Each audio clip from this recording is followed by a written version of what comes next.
Okay, time to shoot the intro. Oh, you're gonna need to give me a minute right now, Johnny. The world is still spinning from having to watch 2 overtime games that were so crucial to the Preds. The world is still spinning on me right now. Johnny, speak up. Where are you? Everybody's hands go up, way up, as the Nashville Predators defeat the Columbus Blue Jackets 4-3 in overtime in Columbus, Ohio, Monday night. They certainly didn't make it easy on themselves, as I am sure many in Preds Nation thought they were watching a repeat of the Blackhawks game not 2 weeks ago with that meltdown in the third period. But hopefully, with this comeback, they seem to have learned from it.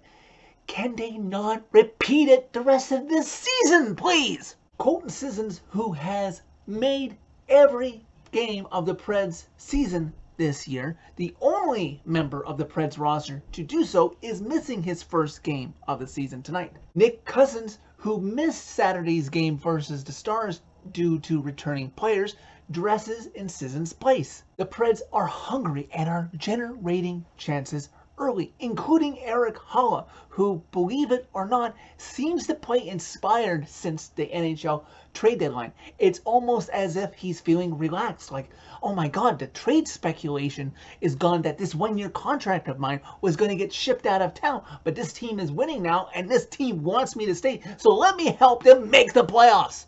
Erik Haula wouldn't end up scoring tonight, but he did get 2 clear-cut breakaways in the first period, so he was generating chances, and hey, he would help with a key goal later in the game, but we'll get to that in a little bit. It could be 1 or 2-0 if Erik Haula had converted on either of those 2 breakaways, and then this game wouldn't have gone to overtime, but that's okay. That's okay. It's scoreless. It's not too bad. And hey, look! On the out-of-town scoreboard, it's 3-2 Florida over Dallas in the first period. Second period, chances by both sides, but the Preds are getting closer and closer to opening the scoring. Finally, about 9 minutes into that middle frame, Forsberg at the sideboard gets it to Johansson, who gets it to a pinching Ryan Ellis, who takes a shot on Merzlikins. Merzlikins can't get the rebound, even though the puck doesn't go in, and the puck comes to a sliding Forsberg, who roofs it past Merzlikins. Forsberg's first goal of the season since returning from his long injury. 1-0 Preds. Just over 8.5 minutes left in the middle frame. Scramble in the Blue Jackets zone right in front of Merzlikins. Then there's confusion, especially with the Preds broadcast crew. Is it in? Is it a miracle save? But yes, the refs say it is in. Johansson's 6th of the season. 2-0 Preds. Last minute of the second period, the Preds are still driving, not satisfied to just have a 2-0 lead after the second period. Nick Cousins gets the puck to Ryan Ellis at the left half board, and he gets it to his defensive partner, Roman Josi, and he takes a shot because he knows he has a good screen on Merzlikins, and he shoots it, and it goes right through Merzlikins' 5-hole. 3-0 Preds. After 2, it is 4-2 Florida in the second intermission. We should be home and cool here, right, Preds Nation? Third period. Less than 2 minutes into the third period, the Blue Jackets get on the board because in an attempt to knock the puck away, Ryan Ellis knocks the puck into his own net, and you know it's in because it goes off of the net cam.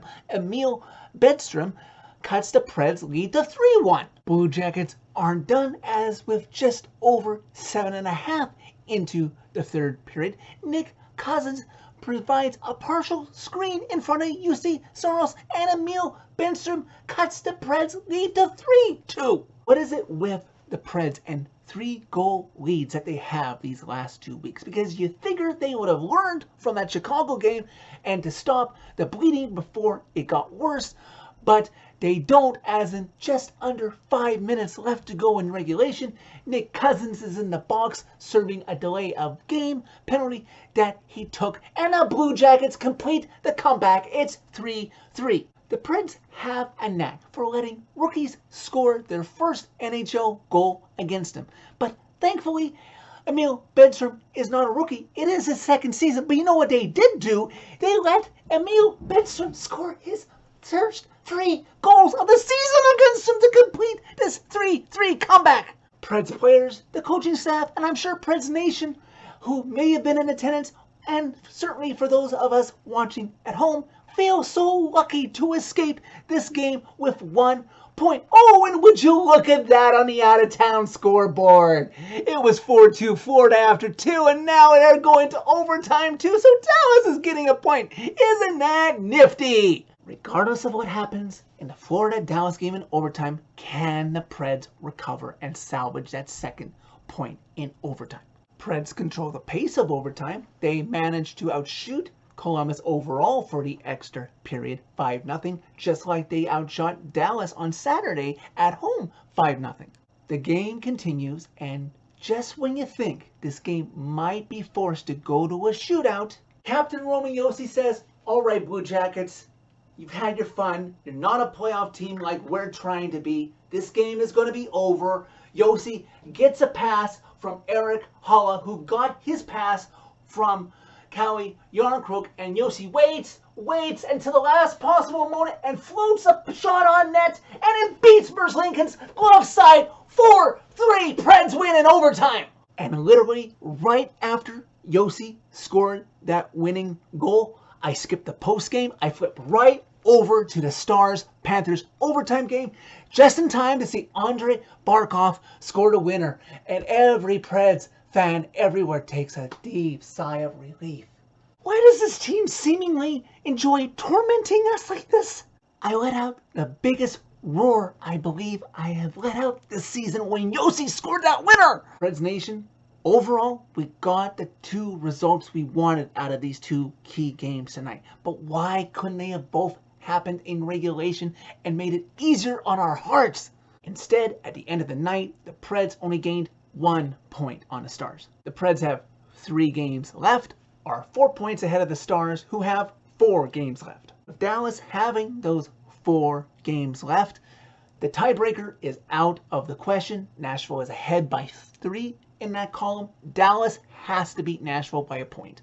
Preds, learn from your mistakes tonight and win a much more convincing, comfortable game against this same Columbus team on Wednesday, as Dallas will have a much bigger fight than you will as they start the first of 2 games in Tampa on Wednesday. I still do believe that if the Preds win in Columbus on Wednesday, regulation, overtime, or shootout, this team is going to the playoffs. So that's it for this video. Thank you very much for watching. As always, click like if you like this video. Click subscribe if you really like it. You can find my social media by clicking on the channel name.